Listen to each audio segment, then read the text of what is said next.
Terutamanya marilah kita bersyukur kepada Allah kerana Allah Subhanahu wa taala masih memanjangkan usia kita. Malam ini kita dipertemukan oleh Allah. Mudah-mudahan keberadaan kita pada saat ini di antara ibadah yang diterima oleh Allah, yang dimuliakan ahli jatan kuasa.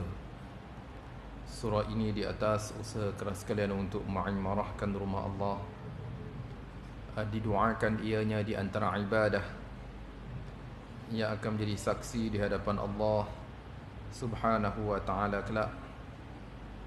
Seterusnya, para hadirin, para hadirat, tuan-tuan,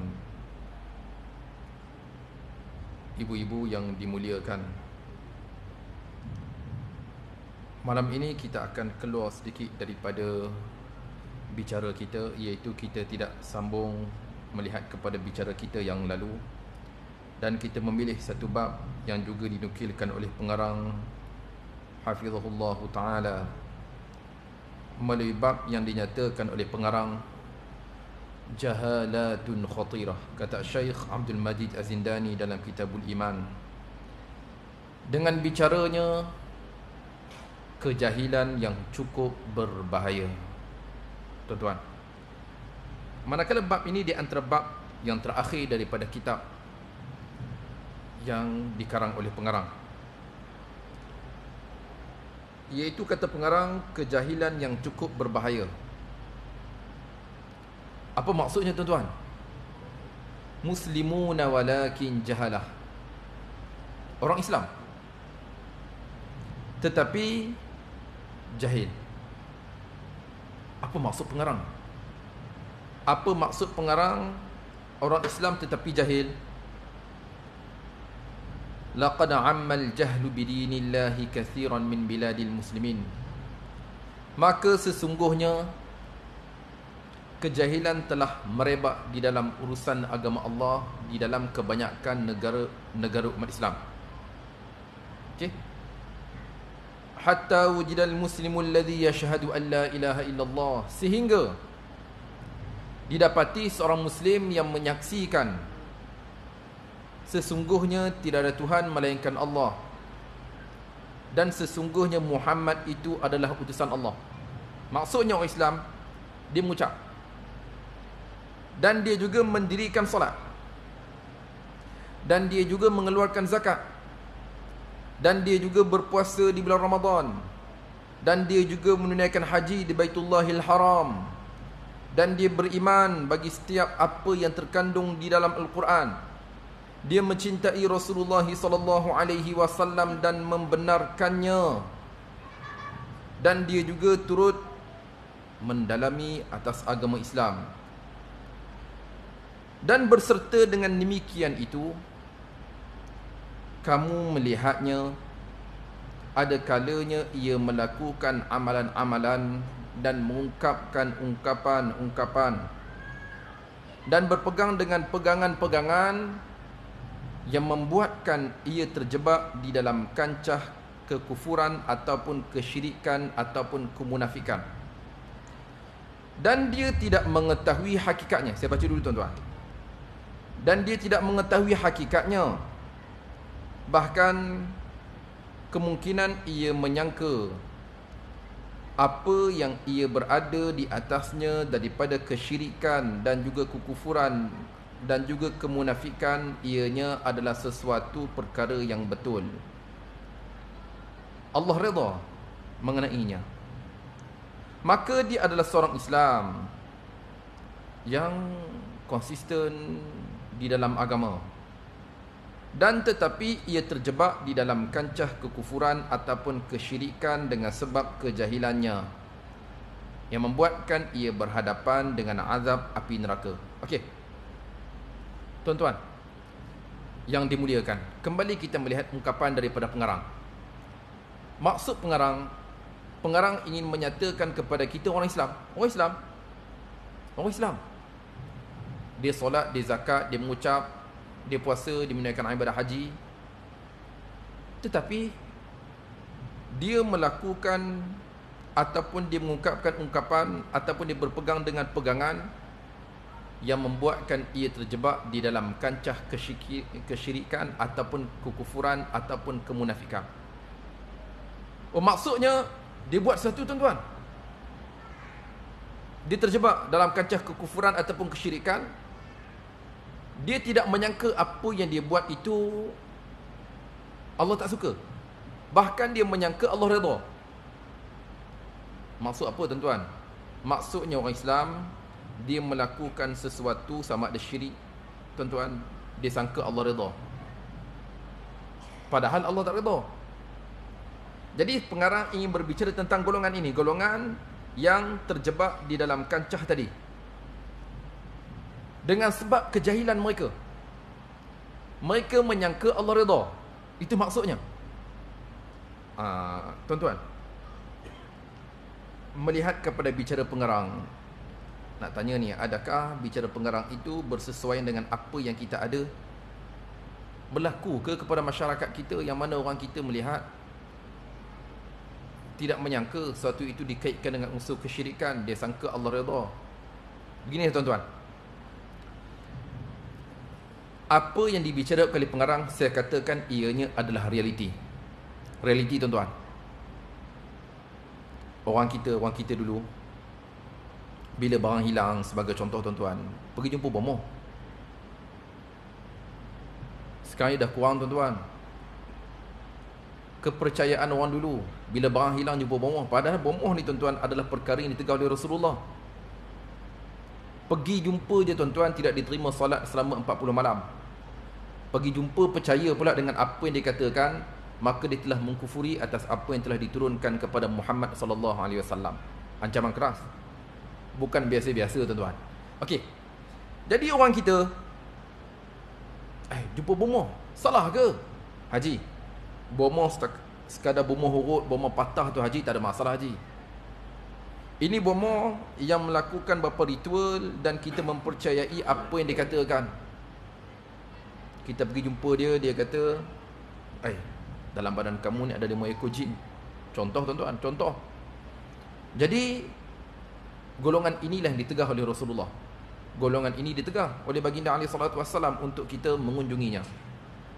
Kejap, nenek moyang kita dulu macam mana cerita? Kawan kita dulu bila barang hilang pergi jumpa bomoh, barang hilang jumpa bomoh. Macam mana? Mereka Muslim, tapi mereka terjebak dalam kancah kesyirikan. Mereka sangka Allah redha. Bahasa orang dulu, tuan-tuan, bahasa orang dulu, di antaranya ikhtiar ataupun pergi nengok.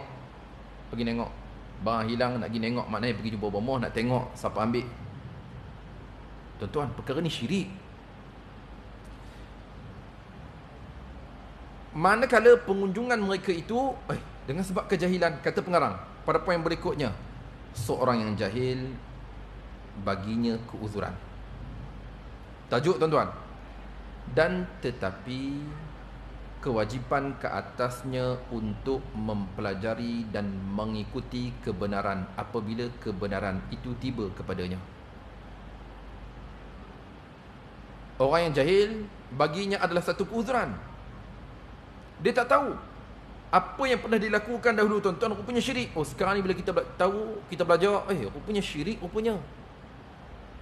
Contoh, tuan-tuan, ini juga terdapat, saya sempat zaman itu, kelahiran anak dan diikat pada pinggang anak benang hitam dan juga pergelangan tangan dengan benang hitam. Tuan-tuan sempat tak zaman itu, tuan-tuan? Tuan-tuan sempat tak? Dapat anak, kemudian anak itu diikat dengan benang hitam di pinggang dan juga di pergelangan tangan. Kepercayaan masyarakat zaman itu, iaitu ialah kena ikat sebab anak tadi boleh jauh daripada kemung perut ke sakit perut dan seumpama dengannya.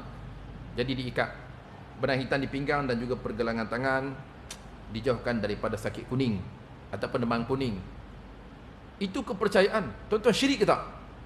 Syirik tak, tuan-tuan? Syirik, tuan-tuan. Tengok orang sini tak ada respon ke? Ada lagi benang hitam di pinggang tu, tuan-tuan. Ada, balik malam ni gunting, jangan simpan. Kejap, kami nak faham kenapa benang tadi dikaitkan dengan kesyirikan. Begini, Haji, dikaitkan dengan unsur syirik iaitu kita meletakkan pada benang hitam itu memberi manfaat dan juga mudarat. Ada dia dapat manfaat, tak ada dia dapat mudarat. Ini maksud syirik. Oh, maknanya kita melihat pada benang itu terdapat sesuatu lah spiritual yang boleh menghalang si anak tadi daripada sesuatu yang tidak diingini. Betul. Itu syirik. Okey. Nenek moyang kita yang mula buat dulu tuan-tuan, mereka tahu tak itu syirik? Tak tuan-tuan, mereka tak sebut pun syirik. Mereka tak sebut pun syirik tuan-tuan. Apa bahasa mereka? Ikhtiar. Hari ni lepas kita belajar lah apa semua tuan-tuan, rupanya syirik. Dulu nenek moyang kita, mak ayah kita yang buat. Sebab saya sempat zaman tu tuan-tuan. Saya yakin tuan-tuan lagi lah sempat. Saya sempat zaman itu. Kawan-kawan saya pun masuk sekolah tuan-tuan, sekolah agama. Asrama, kami duduk asrama sekali. Ramai je kawan saya masih ada benang hitam dulu. Zaman tahun 90-an tuan-tuan. Benang hitam di pinggang. Ramai. Okey. Ini melihat kepada kepercayaan yang dilalui oleh masyarakat kita dahulu. Sekarang kita dah tahu itu adalah syirik. Kami nak tanya, kejap, macam mana nenek moyang kita dulu? Macam mana? Kami pun nak tahu juga dosa mereka ni macam mana. Bila mereka buat syirik tu, mereka tahu tak itu ada syirik. Jadi di sini tuan-tuan kata pengarang pada bab tadi, seorang yang jahil baginya adalah satu keuzuran. Apa maksud? Maksudnya tuan-tuan, kelak apabila dihadapkan di hadapan Allah, dia mempunyai alasan dan juga keuzuran dengan sebab kejahilannya. Orang yang jahil berbeza dengan orang yang tahu tuan-tuan. Dia tak sama. Orang yang jahil dia berbeza. Dan tetapi kewajipan ke atasnya untuk mempelajari dan mengikuti kebenaran apabila kebenaran itu tiba kepadanya. Contoh, ada orang berumur Islam tuan-tuan. Mungkin tuan-tuan, saya yakin tuan-tuan pernah pergi perkampungan orang asli. Tuan-tuan, mereka Islam tapi masih lagi melakukan satu-satu yang ditegah tuan-tuan. Dan mereka tak tahu pun itu ada satu tegahan. Islam masih minum arak tuan-tuan. Mereka tak tahu. Memang tak tahu betul tuan-tuan. Bukan saja buat tak tahu, memang tak tahu betul. Padahal mereka Muslim. Oh, maksudnya mereka ni dalam keadaan jahil. Betul. Hukum seorang yang jahil berbeza dengan orang yang tahu. Keadaannya tak sama. Walaupun begitu kata pengarang, dan tetapi kewajipan ke atasnya untuk mempelajari. Dia kena belajar. Dan mengikuti kebenaran. Bila kebenaran itu datang, orang datang cerita, arak ni haram. Sebab dia baru tahu, sebenarnya tak tahu lagi. Kewajipan kepadanya mengikuti kebenaran apabila kebenaran itu tiba. Okey. Kita ingin berbicara tentang poin ini tuan-tuan. Saya pernah melalui situasi zaman itu. Saya pernah melalui tuan-tuan. Saya pernah cerita kepada tuan-tuan nak cerita tahyul yang pernah saya alami. Tuan-tuan, cerita yang sering kali saya kongsi. Tuan-tuan, itu adalah realiti. Realiti masyarakat kita zaman itu yang mana mereka percaya. Mereka percaya dengan apa yang mereka pegang. Sedangkan ianya bertentangan dengan syariat. Okey, kata pengarang. Sesungguhnya mereka yang sabit baginya keislaman tidak dicabut daripadanya melainkan sesuatu yang merungkaikan Islam. Kita baca dulu. Keinginan dan juga niat syarat sah amalan-amalan. Apa maksud tuan-tuan? Maksud pengarang beginilah tuan-tuan. Artinya seorang yang kita kata terkeluar daripada Islam bukan senang tuan-tuan. Bukan senang. Sebab itu kata pengarang, sesungguhnya mereka yang sabit baginya keislaman tidak dicabut daripadanya melainkan sesuatu yang merungkaikan Islam. Bukan senang. Dia seorang Muslim tuan-tuan. Kita kata kepada dia seorang bukan Islam. Haji, bukan senang haji. Melainkan mesti dilihat keinginan dan juga niatnya macam mana. Betul ke? Apa yang dia buat itu yang dikaitkan dengan terkeluar daripada Islam ataupun memang hasrat dia nak keluar ke? Tuan-tuan. Okey. Sebab itu pengarang mengaitkan semula keinginan dan juga niat menjadi syarat sah amalan-amalan. Okey, kita kembali semula. Orang dulu-dulu, orang tua-tua kita. Kalau kita tanya, macam tadi, benang hitam. Tuan-tuan, mereka tak kata syirik, tuan-tuan. Ataupun mereka pergi jumpa rumah, mereka tak kata syirik. Betul tak? Di antara bahasa yang mereka gunakan apa? Ikhtiar, nengok. Macam tu dah, seangkatan dengannya. Mereka tak sebut syirik. Oh, maksudnya, masyarakat pada zaman itu mereka melihat tidak menjadi satu masalah. Ini hanya satu ikhtiar mereka sahaja untuk melihat barang, dan mereka tidak ada sesuatu pun, tidak mensyirikkan Allah Subhanahu Wa Taala pun. Jadi bila kita lihat kefahaman itu, maksudnya ialah mereka, bukan kita kata mereka sengaja nak buat syirik ke apa, tak. Sebab kefahaman yang mereka faham, itulah dia. Dan ia yang tidak ada kaitan dengan syirik pun bagi mereka. Okey. Kemudian kata pengarang, wal jahilul ladzi waqa'a fi syirkin aw kufrin yanqudul iman wa lam yaqsud naqada imani fa huwa ma'dzur. Dan seorang yang jahil terjebak di dalam kancah kesyirikan ataupun kekufuran yang merungkaikan keimanannya dan dia tidak berhasrat untuk merungkaikan imannya, maka baginya adalah satu keuzuran. Maksudnya tuan-tuan, seorang jahil tadi dia terjebak dalam kancah kesyirikan ataupun kekufuran yang membuatkan imannya terungkai dan dia tidak berhasrat pun untuk merungkaikan iman, maka baginya keuzuran. Contoh, macam mana? Dia orang Islam, tuan-tuan, tapi dia tak tahu yang dia melakukan ritual agama lain itu adalah satu perkara yang ditegah dalam agama. Dia tak tahu, tuan-tuan. Dia tak tahu sebab kawan-kawan dia dikelilingi oleh bukan Islam. Jadi mereka ajak dia pun pergi. Kemudian ada dia melakukan beberapa ritual, tuan-tuan, sedangkan dia Muslim. Dia tak tahu, dia jahil. Jadi kata pengarang, walaupun begitu, dia tidak bermaksud, tuan-tuan, untuk merungkaikan imannya. Dan dia pun tak tahu itu adalah satu perkara yang ditegah ke atasnya, maka baginya adalah satu keuzuran. Baginya adalah satu keuzuran. Kejap-kejap kami nak tanya ni, macam mana? Contoh-contoh lah kita tengok, tuan-tuan. Pelakon-pelakon Bollywood, Shah Rukh Khan sebagai contoh, tuan-tuan. Dia kan katanya Muslim. Kita pun pernah tengok viral gambarnya pergi umrah lah semua, tuan-tuan. Tapi dalam lakonannya, pergi kuil, kemudian dia sembah, kemudian dia melakukan beberapa ritual di kuil. Macam mana? Macam mana, tuan-tuan? Dia tahu ke tak?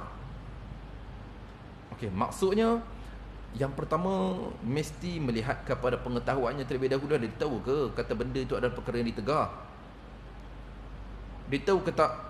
Ataupun dia tahu sebaliknya dia tidak melaksanakannya, ataupun sekian, tapi perbuatan itu adalah perbuatan syirik dan perbuatan kufur. Sedia kita maklum, tuan-tuan, perbuatan itu adalah perbuatan kufur. Okey, kembali semula kepada seorang yang jahil tadi. Orang yang jahil dan ke atasnya semestinya mempelajari. Orang jahil, dia kena belajar dan bersegera untuk bertaubat. Bagi seorang jahil, dia kena belajar, kemudian bersegera untuk bertaubat.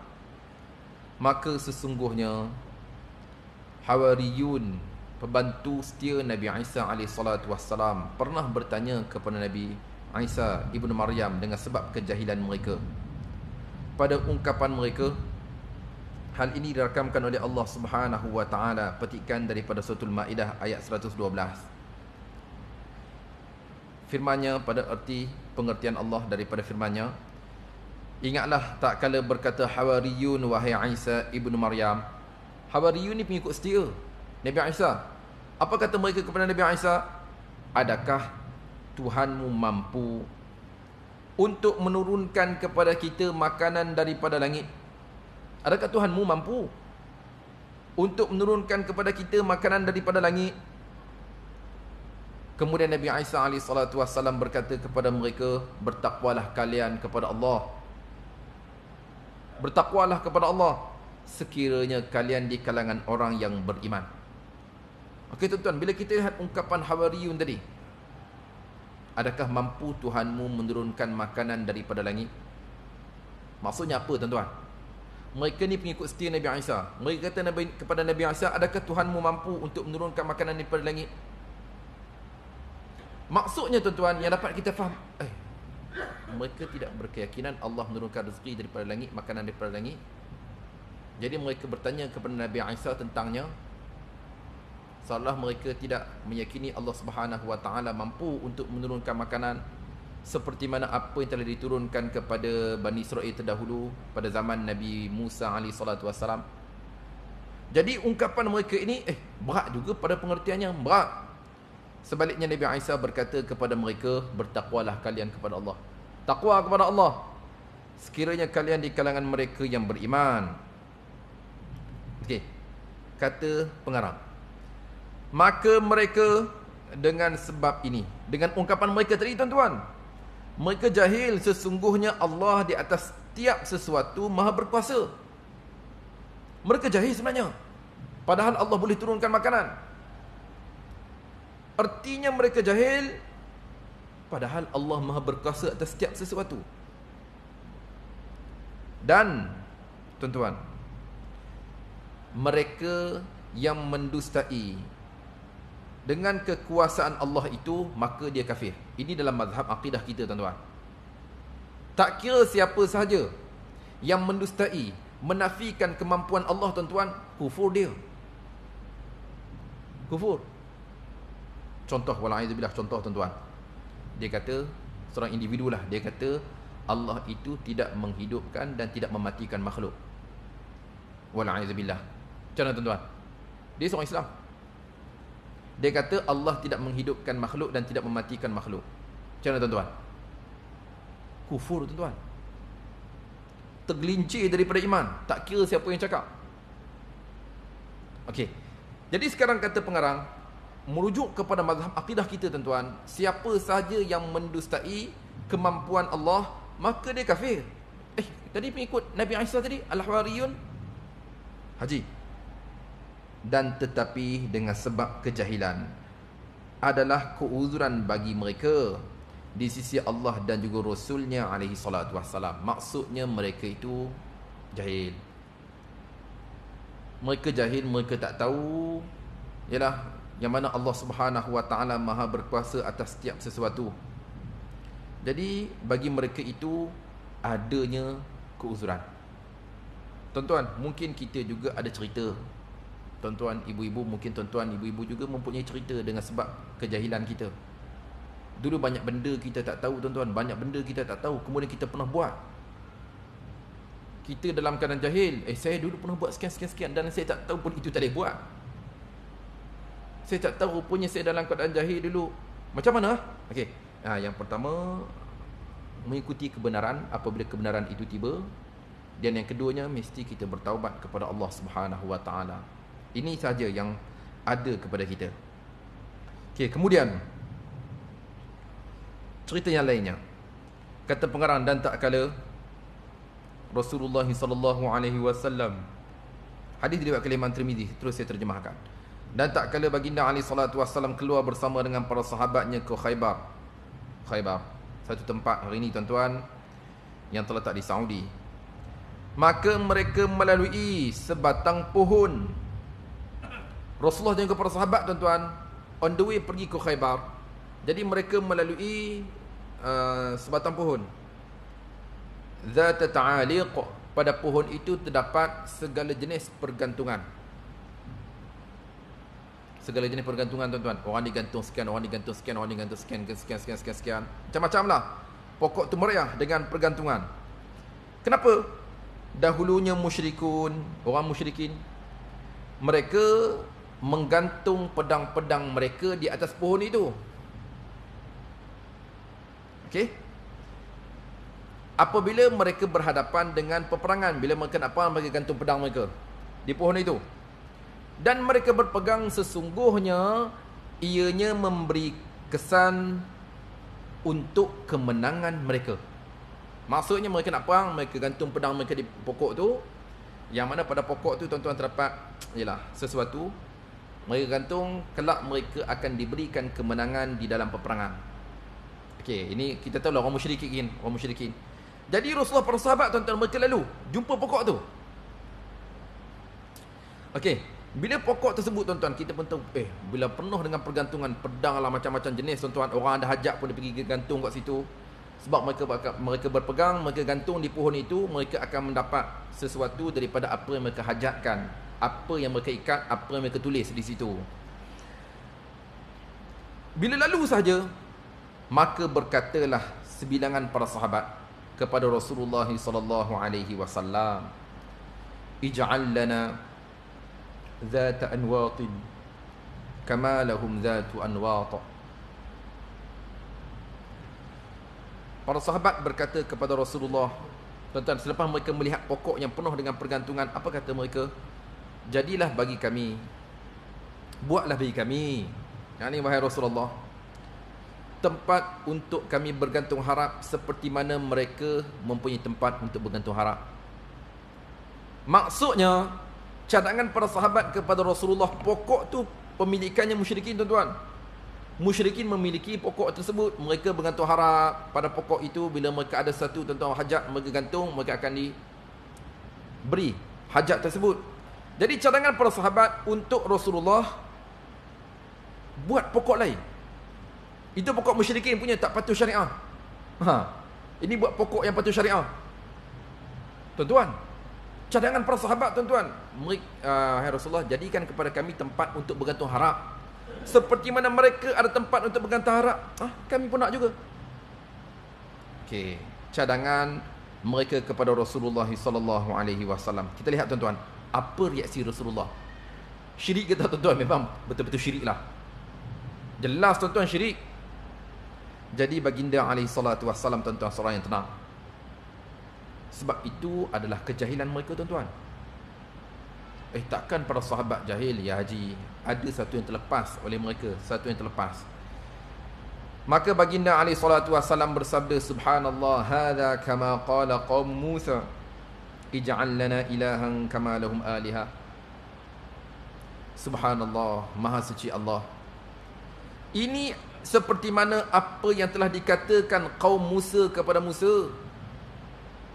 Maksudnya, ungkapan yang dikatakan oleh para sahabat kepada Rasulullah seperti mana ungkapan kaum Musa, Bani Israel kepada Musa dahulunya.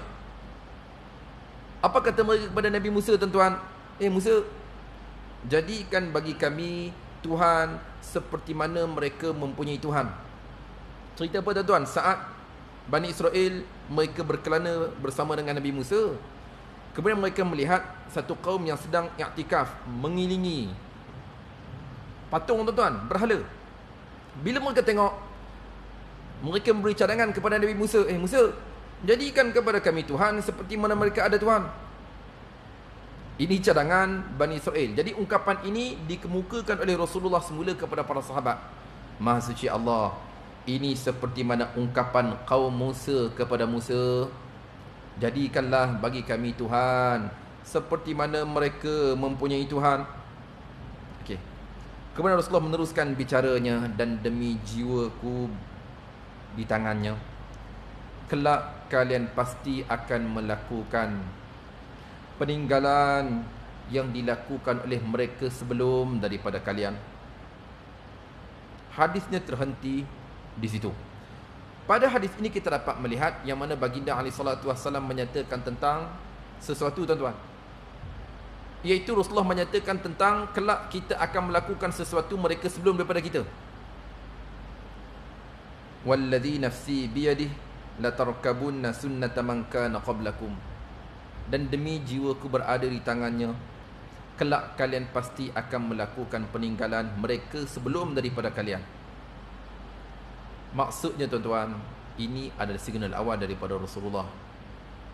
Kita akan lakukan seperti mana apa yang dilakukan oleh kalian. Ini merujuk kepada umat-umat terdahulu. Mereka buat, tuan-tuan, kita pun buat. Mereka lakukan sekian, kita lakukan sekian. Jadi ini adalah ancaman daripada baginda alaihi salatu wassalam. Kemudian kembali semula, tuan-tuan, jawapan Nabi Musa alaihi salatu wassalam.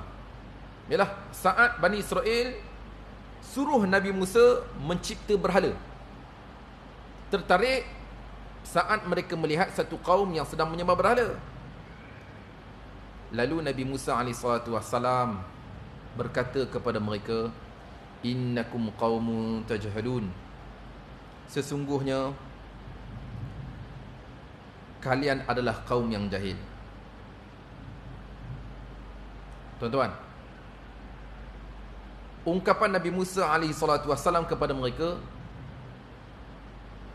sesungguhnya kalian adalah kaum yang jahil. Bila kita melihat ungkapan di sini, tuan-tuan, cadangan mereka adalah cadangan syirik, sembah berhala, tuan-tuan.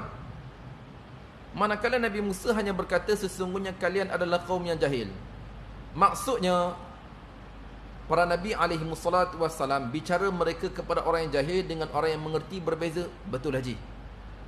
Betul. Orang yang jahil, tuan-tuan, takkan sama kita layan dengan orang yang tahu. Beza orang yang tahu dengan orang yang tak tahu. Kita lihat cerita tentang seorang Arab Badui, tuan-tuan. Arabi yang datang masuk dalam masjid Nabi, tuan-tuan, dan dia kencing. Dia kencing. Lalu ada di antara para sahabat, tuan-tuan, bangun nak tangkap, nak kejar dia. Dia kencing dalam masjid, tuan-tuan. Lalu baginda alaihi salatu wasallam menyatakan, da'hu, biar dia. Orang tengah kencing, jangan pergi kejar. Kalau kejar, tuan-tuan, apa jadi? Budak 4 tahun, tuan-tuan, dia tengah kencing dalam surau kita. Kita nampak dia tengah kencing dalam surau, kita kejar dia, apa jadi? Habis, tuan-tuan, daripada sini keluar pintu tu, panjang je. Kalau selesai saja di situ dia kencing, satu tempat je. Jadi Rasulullah mengarahkan para sahabat, da'hu, biar dia. Habis selesai apa semua, tuan-tuan, Rasulullah arahkan bawa air, kemudian simbahkan air. Kenapa nak kena simbah aja? Kenapa tak basuh tempat tu, haji? Masjid Nabawi dulu, haji, hanya tanah aja. Tanah. Jadi baginda alaihi salatu wasallam mengarahkan supaya disimbah. Okey. Bila kita lihat di sini, tuan-tuan, Arab ini dia tak tahu. Dia jahil, tuan-tuan. Dia jahil. Jadi muamalah Rasulullah sallallahu alaihi wasallam dengan seorang yang jahil, tuan-tuan, memang dia tak tahu. Kat masjid tak boleh kencing. Oh, maksudnya adakah mereka ni biasa kencing merata ke? Wallahu ta'ala alam. Tapi itulah keadaan dia. Jadi, maksudnya Rasulullah melayan mereka, orang yang jahil dengan orang yang tahu, keadaan yang cukup berbeza. Betul, keadaan yang berbeza. Ini merujuk kepada baginda alaihi salatu wassalam. Kita relawan terlebih dahulu untuk azan, insya-Allah. Okay, kisah berikutnya, tuan-tuan. Hadis diriwayatkan oleh Imam Al-Bukhari rahimahullahu taala daripada Abu Hurairah radhiyallahu taala anhu, daripada Nabi sallallahu alaihi wasallam telah bersabda. Ceritanya, tuan-tuan, kana rajulun yusrifu ala nafsihi. Dahulunya seorang lelaki yang melampau ke atas dirinya sendiri, tuan-tuan. Melampau atas diri dia. Cerita dulu, orang dulu. Falamma hadarahu al-maut qala li banihi, maka apabila ia hampir kepada kematian, dia nak meninggal, tuan-tuan, nazak, dia pun berkata kepada anaknya, dia pesan wasiat. Apa wasiat dia, tuan-tuan? Idza ana mutu fa ahriquni thumma hanuni thumma dharruni fi rih. Sekiranya nanti lepas saya mati, maka bakarkanlah saya. So ayah, tuan-tuan, diberi pesan kepada anak-anak dia. Dia kata nanti lepas ayah meninggal, bakar ayah. Okey, kemudian sehingga tulang belulang jasad semua menjadi abu, menjadi debu. Abu, tuan-tuan, abu. Tepung macam itulah, kita bayangkan. Kemudian biarkan abu tadi dibawa oleh angin. Dalam hadis yang lain, tuan-tuan, iaitu merujuk kepada angin yang kuat. Dia pesan, contoh, dikumpul-kumpul semua debu jasad dia apa semua sebesar piring ni. Jadi biar ianya dibawa oleh angin. Maknanya angin kuat, hilang habis debu-debu tadi. Okey. Kemudian katanya lagi, maka demi Allah, sekiranya Allah mampu, tuan-tuan, itu kata dia, sekiranya Allah berkemampuan ke atasku nanti, sekiranya Tuhanku berkemampuan ke atasku, yakni untuk mengembalikan semula, maka ia akan mengazabku dengan azab yang tidak pernah diazab kepada seorang pun. Maksudnya tuan-tuan, dia memberi pesanan kepada anak-anak dia supaya kesan-kesan kehidupannya hilang. Lepas dia mati, bakar, kemudian dah tinggal abu, letak atas bekas, kemudian biar angin tiup sampai habis tuan-tuan. Tak tahu ke mana. Sampai ke tahap itu. Yang mana kemudian dia berkata pada bicaranya tadi, maka demi Allah, sekiranya Allah mampu.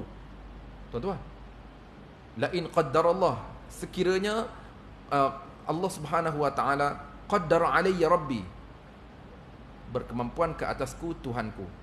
Maksudnya mengembalikanku semula. Seolah-olah tuan-tuan, lelaki ini dia tak tahu ke Allah boleh mengembalikan dia semula.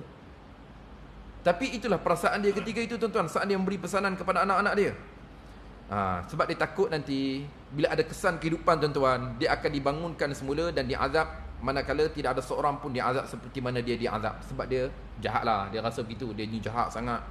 Jadi nanti dia tak nak dia dibangkitkan semula, jadi kesan-kesan kehidupan tu bagi settle habis. Okey. Apa yang berlaku tuan-tuan? Falamma mata fu'ila bihi dhalik, maka bila dia mati, dilakukan demikian itu. Anak-anak pun buatlah wasiat seperti mana ayah mereka wasiat tuan-tuan. Anak-anak pun follow. Jadi anak-anak pun tuan-tuan kena tengok juga wasiat apa boleh follow, wasiat apa tak boleh follow. Bukan semua nak ikut tuan-tuan. Jadi lepas dia meninggal, anak-anak buat seperti mana apa yang diarahkan oleh ayah mereka. Apa yang berlaku tuan-tuan? Maka Allah Subhanahu wa taala mengarahkan bumi. Allah Subhanahu wa taala berfirman, ijma'i ma fiki minhu, himpunkanlah kamu apa yang terdapat pada kamu ini daripada yakni kesan-kesan kehidupan. Sebab tuan-tuan, ada sesuatu yang kekal tuan-tuan. Jadi Allah arahkan. Imam Ibn Hajar menukilkan pandangan daripada Ibn Aqil, atau pandangan yang lain Ibn Uqail. Ianya merujuk tentang hari kiamat. Maksudnya hari kiamat kelak Allah Subhanahu wa taala berfirman kepada bumi supaya mengembalikan semula. Himpunkan apa yang ada pada jasad lelaki itu walaupun kecil, tuan-tuan, akan dikembalikan semula. Maka bumi pun buat. Maka tidak semena-mena lelaki tadi bangun semula tuan-tuan. Lelaki itu membangun. Bangun. Lantas Allah Subhanahu wa taala berfirman kepadanya, apa yang membuatkan kamu terdorong, tergerak untuk melakukan seperti mana apa yang kamu buat? Yalah, diwasiatkan kepada anak dia supaya dibakar tuan-tuan. Diwasiatkan. Lalu tuan-tuan, laki itu berkata, apa jawapannya? Wahai Tuhanku, khasyatuk, aku takut kepada kamu. Dia tinggalkan wasiat kepada anak dia supaya dibakar, kemudian dihilangkan kesan kehidupan tu tuan-tuan, sebab dia takut Allah nak bangkitkan dia. Tiba-tiba Allah mampu bangkitkan dia. Jadi jawapan dia kepada Allah, wahai Tuhanku, aku takut kepadamu. Maksudnya, apa yang ditinggalkan pesanan kepada anak-anak dia, sebab dia takut kelak Allah akan membangkitkannya. Apa yang berlaku tuan-tuan? Maka Allah mengampuni baginya. Allah ampunkan dosa dia. Tuan-tuan, padahal tuan-tuan, manakala dalam riwayat yang lain, makhafatuka ya Rabb, takut kepada engkau wahai Tuhanku. Artinya apa yang dilakukan oleh lelaki tadi tuan-tuan, diwasiat kepada anak dia, lepas dia mati nanti kena bakar, kemudian sehingga jadi debu, pada debu itu biar dibawa oleh angin. Itu semua wasiat dia, yang mana dia kaitkan dia takut kepada Allah. Manakala pada ungkapan dia tadi tuan-tuan, apa kata dia?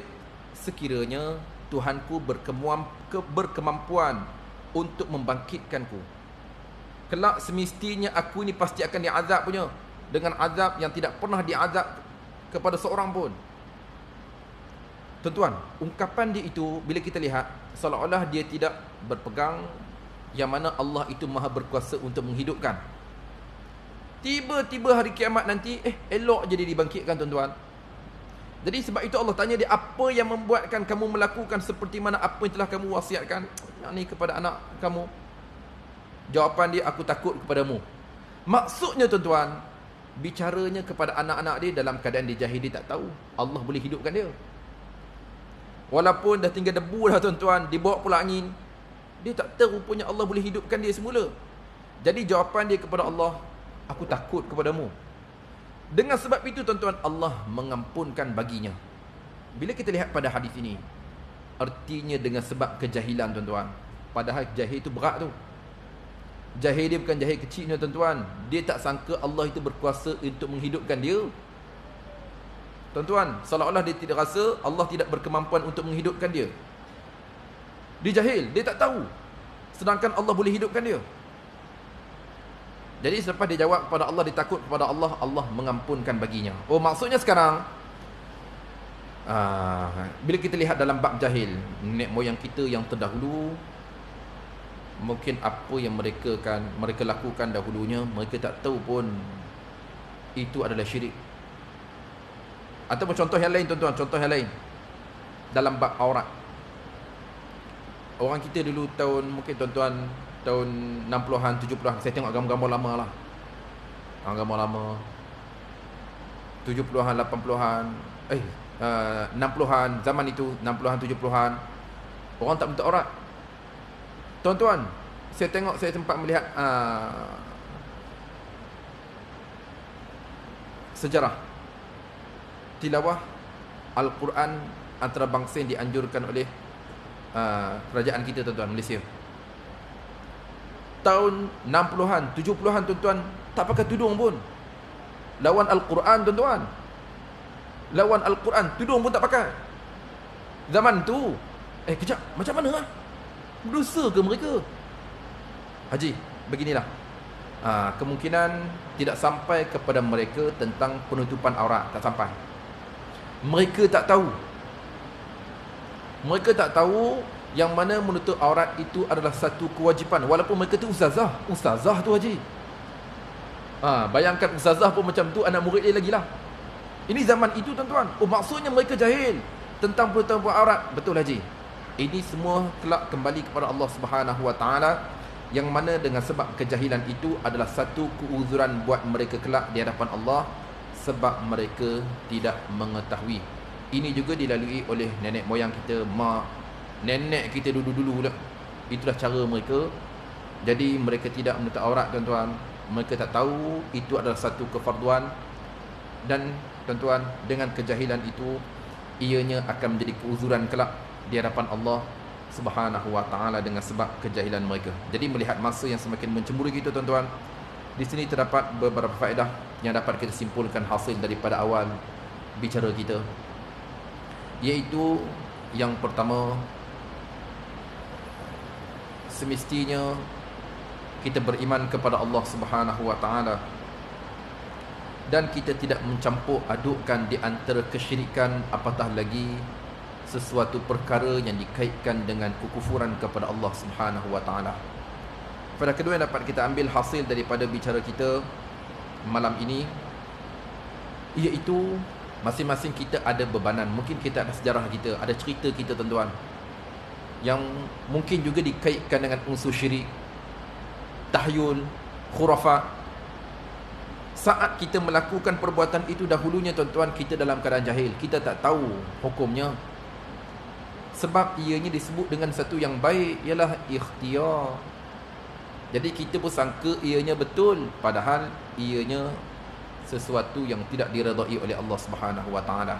Jadi semestinya kita bertaubat kepada Allah dan kita meninggalkan apa yang pernah kita lakukan dahulu. Jadi mudah-mudahan Allah Subhanahu Wa Taala menerima iman kita dan menerima iman nenek moyang kita yang terdahulu tuan-tuan. Mungkin sebab dengan kejahilan mereka tidak sampai kepada mereka hukum hakam tentang agama, dan mungkin ada di antara mereka yang melakukan sesuatu yang dikaitkan dengan unsur syirik, khurafat, tahyul dan seumpama dengannya. Dengan sebab kejahilan mereka, moga-moga Allah Subhanahu Wa Taala mengampuni dosa-dosa yang pernah mereka usahakan, dan semoga Allah menerima iman kita dan juga iman mereka. Wallahu taala alam. Saya memohon dengan kemaafan sekiranya rungkai kata saya untuk mana-mana pihak atau bicara saya untuk peribadi tuan-tuan, ibu-ibu, saya mohon dengan kemaafan atas ketelanjuran budi bicara. Wallahu taala alam. Wassalamualaikum warahmatullahi wabarakatuh.